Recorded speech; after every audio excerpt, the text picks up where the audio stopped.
3/5 of the green balls are on the same side of the red ball. I'm a big fan of EMC problems of trying to make sense of what you read immediately after reading it without continuing the problem. So we'll pause here and think, we should try to make sense of this. We know n's a multiple of 5. Let's see what happens when we do p of 5. Again, this will mean there's 5 green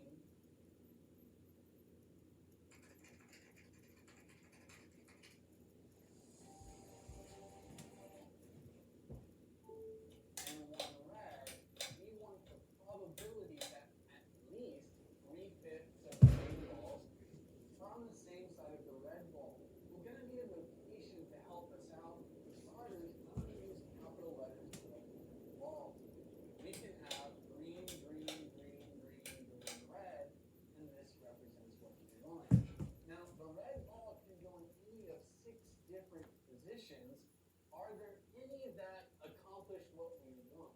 That at least 3/5 of the green balls, well, it's already set up that way. This is 5/5 of the green balls on one side of red.